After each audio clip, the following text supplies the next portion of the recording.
तवक्कलतु अलैका या रब्बुल आलमीन। रमज़ान की आमद के साथ एकदम माहौल में एक तब्दीली महसूस होती है। हर तरफ एक गहमा गहमी पुरजोश चेहरे नज़र आते हैं। रमज़ान रेजोल्यूशन कह लीजिए अब अपनी मॉडर्न ज़बान में। कुछ लोग रमज़ान की आमद को अपने वेट लॉस के लिए रहमत का महीना समझते हैं, कुछ लोग इसे अपनी मग़फ़िरत का, और जिसकी सोच समझ और ईमान का तकाजा जहाँ तक है वो इससे उतना ही फ़ायदा उठाने की कोशिश करता है।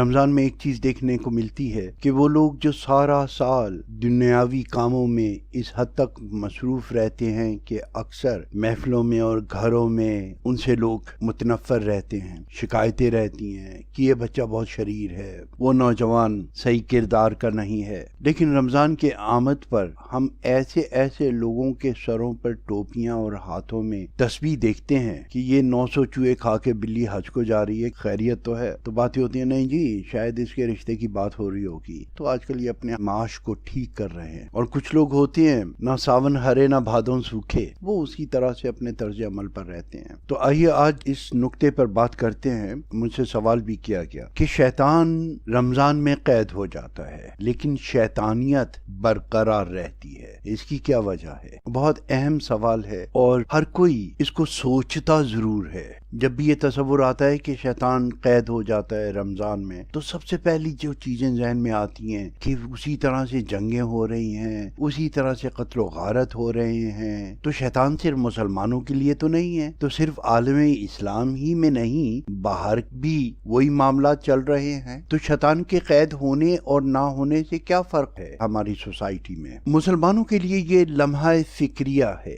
हकीकतन हमें इस बात को बड़ी तवज्जो से समझने की जरूरत है कि कुछ लोग जो शैतान के चुंगल में रहते हैं और फितरतन उसके बागी होते हैं, लेकिन जिस तरह से एक गुनाह छोटा गुनाह बड़े गुनाह के लिए रास्ता तैयार करता है, छोटी नेकी बड़ी नेकी के लिए रास्ता तैयार करती है, तो इसको आप इस तरह से समझ लें कि नेकी करने के बाद अगर आपके गिर्द एक नेकी का हाला बन जाता है तो उसके अंदर शयातीन और खबाइस के लिए एक ऐसा दायरा होता है कि जो उसमें दाखिल नहीं हो पाते, तो उनके लिए मुश्किल होती है। लेकिन नेकी के फरिश्ते दस्तरस हासिल कर लेते हैं, इसलिए वो एक छोटी सी नेकी करने वाले को तरगीब और उसके लिए राह हमवार करते हैं बड़ी नेकी के लिए। इसी तरह से अगर कोई गुनाहगार होता है तो उसके इर्द गिर्द ऐसा ताफुन होता है कि नेकी के फरिश्ते दूर और बदी से ताल्लुक रखने वाले ये शयातीन उससे ज्यादा कुर्बत हासिल कर पाते हैं, लिहाजा वो उसको गुनाहों में तरगीब देते हैं और उसकी गुनाहों में राह हमवार करते हैं। तो ये एक बुनियादी नुक्ता है। अब इससे आगे चलकर अगर हम देखें तो हमें ये बात मालूम होगी कि जो लोग शैतान के तसल्लुत में सारा साल रहे लेकिन फितरतन उससे मुनहरिफ रहे, हमेशा अपने आप को टोकते रहे, हर गुनाह पर पछताते रहे, तो जैसे ही रमजान आता सरों पर टोपियां और हाथों में तस्बीहां नजर आती हैं तो उन पर हंसने के बजाय हमें ये समझ लेना चाहिए कि ये फितरत से ये शख्स बुरा नहीं है, गुनाहगार नहीं है, ये शैतान के तसल्लुत में रहने वाला था। तो ऐसे लोगों को गैर रमजान में हम अच्छी कंपनी देने की कोशिश करें या उसको ये मशवरा दें कि रमजान के बाद भी तुम ऐसे ही लोगों के साथ उठते बैठते रहो जिनके साथ तुम मस्जिद में जाते हो, जिनके साथ तुम तरावी पढ़ते हो। और दूसरी तरफ हमें ऐसे लोग नजर आते हैं कि शैतान हो या ना हो उनके रूटीन में कोई फर्क नहीं आता। तो ये वो लोग हैं कि जैसे एक घड़ी, वॉच,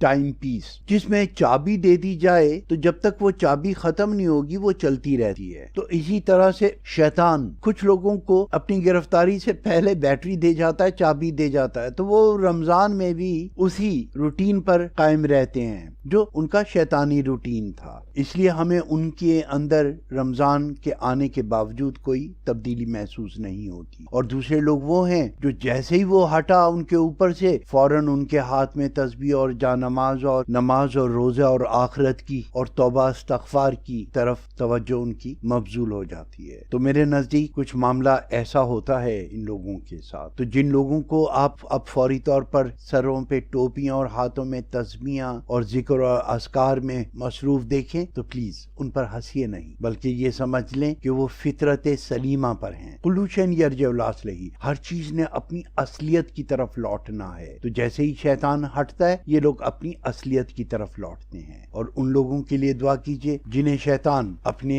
وہ شاگرد قرار دیتا ہے جو اس کی عدم موجودگی میں بھی اس کے ایجنڈے پہ کام کرتے رہتے ہیں. اعوذ باللہ من الشیطان الرجیم. اللہ ہمیں ان تمام شیطان اور شیاطین اور ان کے چیلوں سے محفوظ رکھے.